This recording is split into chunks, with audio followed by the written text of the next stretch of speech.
we're talking about. The second one, Pale of the Body. That one, what I got from that is because they were talking about cyborgs, right? Yeah, no, that's what I wrote down too. That what is it? What does it? I mean, look at Uh, me, dude. I'm the a cyborg technology right to now. upgrade your Look at me. Look biology. at me. Look at you. We're both cyborgs, dude. How are we cyborgs right now? According to Well, I what guess they described. I'm using these things, which I Uh-huh. feel like which are cool. They're noise canceling. Yeah. And they're like our You're speakers. you're changing the biological, the normal biological, right?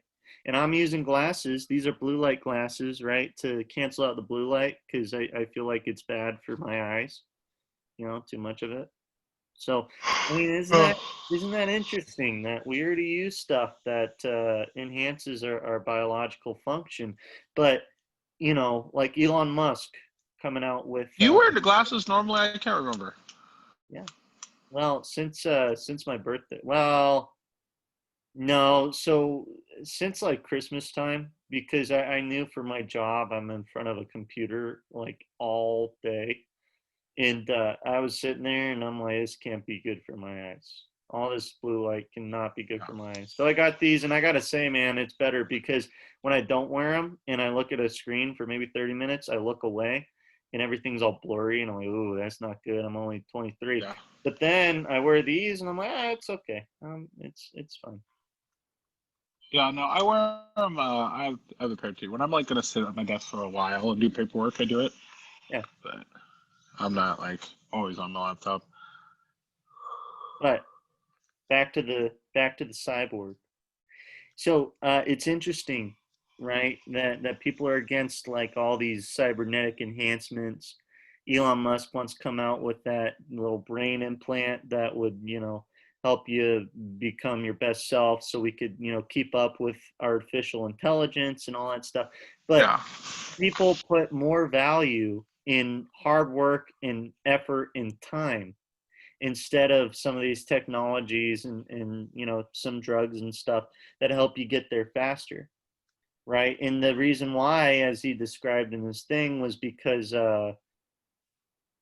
we're like stuck thinking about our biological selves. And I think that Oh. that might be that we're tied to our own ego, and our ego is tied to our bodies and who we are, who our Yeah. bodies are. And so this flow, you step out from your ego, gain a greater perspective of, whoa, hold on. If I don't have to if I don't have to spend 10,000 hours to master this, why would I do that? If time is the most precious thing we have, everyone has, why would I waste 10,000 hours learning someone I could do it in 5,000 hours or 3,000 hours? Yeah. You know. So anyway, that was chapter 3. The last thing is he was talking about the Pied Piper, Yeah. where he used his magic flute, the magic flute that got everyone's attention and kept them entranced in the tune. And he lured the rats into the water. The rats died. The rats from that town in Germany. I think this was a Brothers Grimm. They made Yep. something about it, and maybe it was real. Who knows?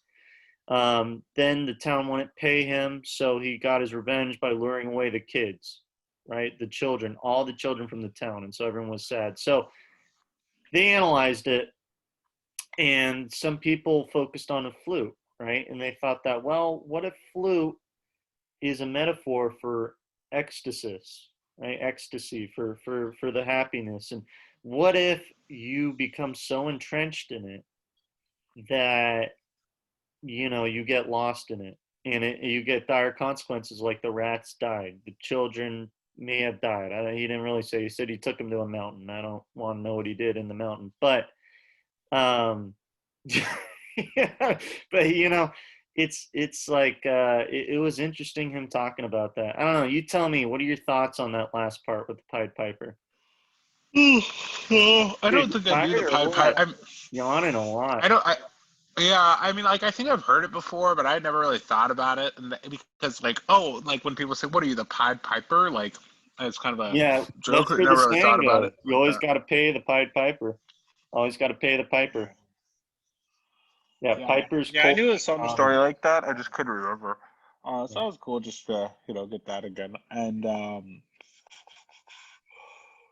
as far as like the kind of thoughts and takeaways from that, I thought it was cooler when they were talking about some of the alternate, because like obviously they talked about like the standard kind of like when they were talking about the plausibility of the story, Yeah. and how they were saying that one, it might just be an allegory for the plague, which I always lean on. Like that makes one more sense. The Like plague. it's a story about like the plague.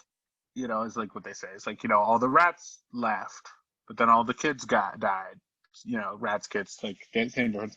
And I mean, I Logically, guess but they're what not the if same. you step out? What if No, you yeah, yeah. go in the Well, I'm flow? not You doubting step it. I out thought and that I perception. agree with that too.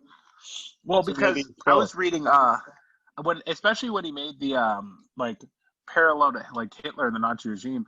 I need to finish this book, but I was reading it was Mein Kampf, but it was a with context modern German translation. So the biggest part about it is literally like 3 times the length of the actual Mein Kampf, because basically it would like do a paragraph discussing like what Hitler was saying, but they went through and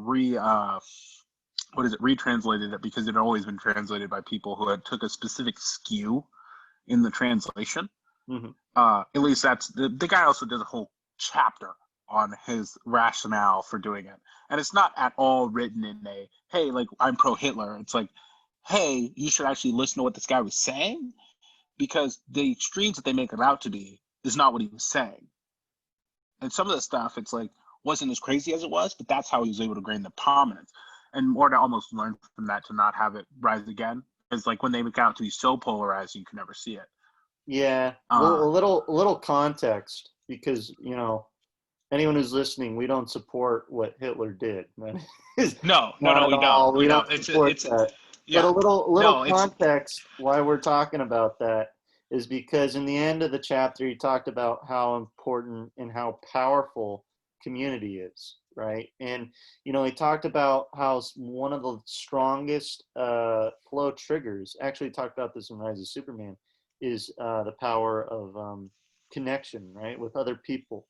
So connecting yeah, with other people and community is the biggest thing. And so he was saying that really Hitler, he utilized like music from America, he utilized what cheerleaders would do in football games to get people excited. yeah, And that's what he did because, in terms of how he garnered the attention, he pretty much just appealed to people's natural sense of community and bond, and he did it in a very malicious way. And actually that's what he was getting at too, right in the book. He was talking about how when we go down this path of ecstasy, um if you've never done it before, if you go by yourself, you might get lost, and if you come back, people yeah, will think you're crazy. That's what we were talking about earlier with the pails, right? So if that's the case, a lot of people try to find people who've gone down this path before, um, like a mentor or a teacher or something, but unfortunately, sometimes they don't have the best interest at heart. And so it seems like Hitler was one of these people. He seemed to be this leader that people listened to. He'd been down the path, but he did not have the people's best interest at heart. Maybe the German people, yeah. I don't know, but Well, I everyone mean, else, it's hard to even say, because a lot of